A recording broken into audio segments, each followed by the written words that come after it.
What is the best age to claim Social Security? Well, this is one of the most common questions I get asked. And the fact is, a lot of people claim at the earliest possible age, 62. What's driving this is often fear fear that the system won't be there, fear that they won't live long enough to get their money out of the system. But that fear can lead to irreversible mistakes. The facts are that 23% of Americans lock in benefits at 62 as soon as they're eligible. And it's common to take it as soon as you stop working, even if it's a little bit later than 62. Lots of financial advisors may even tell you that this is a good idea. That decision feels smart in the moment. And it can work out for a lot of people, but it's often based on emotion and not careful thought and strategy. That's why today we'll be walking through why claiming early can be a pitfall in some instances and some thoughts about how to think about when it makes sense to claim and when it makes sense to wait. We'll also be breaking down a framework that we use to break people into different categories. Think about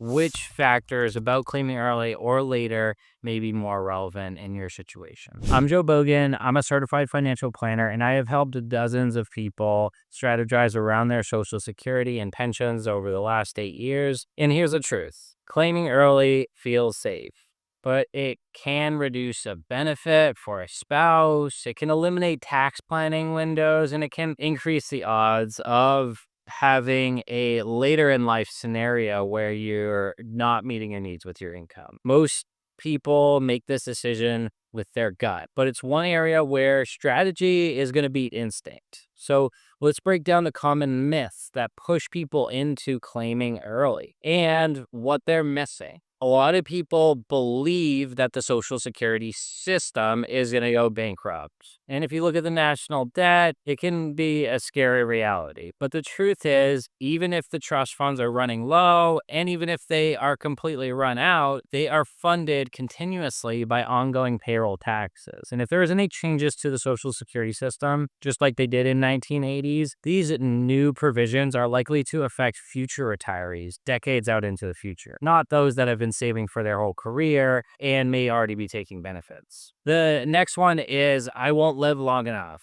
And the reason for this can make sense, actually. You can claim early if you have significant longevity concern. But the fear of not living long enough because you heard about someone and the actual fact of ill health are completely different things. Claiming just because you're afraid you might get hit by a bus in the future may not be sound, especially if you or your spouse has longevity in their family. Lastly, a lot of people think that their spouse isn't going to be affected by them claiming early, but that's not true. The reality is your spouse may be significantly affected if something happens to you and they have to claim a lower benefit because you took early. Now, this whole situation can be quite confusing, so that's why we created this system to help people get personalized feedback on their unique plan. This includes their retirement strategy, including Social Security thoughts and other aspects that may be worthwhile to consider. So I'm going to have you click the link in the description below if you want a completely free 5-minute review. If you fill out the questionnaire, we'll get back to you within 24 to 48 hours.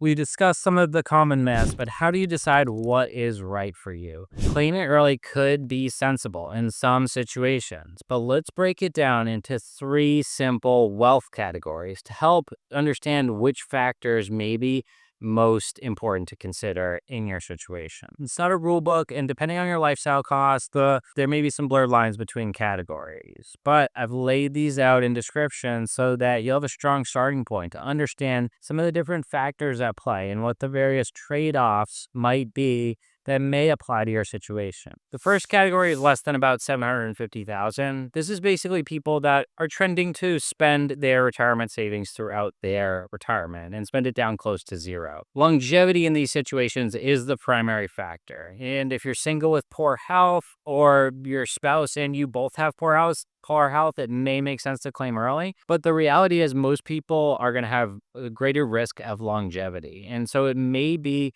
actually a smarter move if you have less money to delay Social Security and spend your portfolio down sooner, even though that may be counterintuitive. The second category is $750,000 to $2 million. This is a situation where you might not spend all of your portfolio, and there may be significant tax planning opportunities. Your income is not so high that you're going to be just totally screwed from taxes and your income's not so low that you're going to probably run out of money. So this is where we find a unique place where there could be significant tax planning opportunities. The American College of Financial Planning calls it the double tax torpedo, in which case if you take Social Security early, you may, and try and do tax strategies at the same time, it may cause double taxes on some of those strategies, eliminating the opportunities for you. So deferring later could make sense because it will open up opportunities for you to be more efficient from a tax standpoint over the lifetime of your retirement plan. The last category I would say is around 2 million plus. At this point, it may be that your income and your wealth picture makes some of the tax planning opportunities around Social Security less significant because you may be just being taxed a lot anyways. But the investment picture starts to become really significant here. If the markets are down, you might take Social Security a little sooner to help preserve your portfolio and delaying having to sell your investments. Tax impact could still play a point, and estate planning may be even more significant for people in this category because they're probably confident that their wealth is going to outlive them and they want to have more control and direction over where that ends up. Now, of course, there's going to be some edge cases if you're divorced, if you're a surviving spouse, if you're part of an age gap couple. There are more layers of planning here than what we've just described. And so that's why I always say you only get one shot at this retirement thing and you've worked too hard to guess your way through it. So you want to make a plan that matches your real life scenario and takes consideration of all the factors. And that's why we have the tool to click through in the description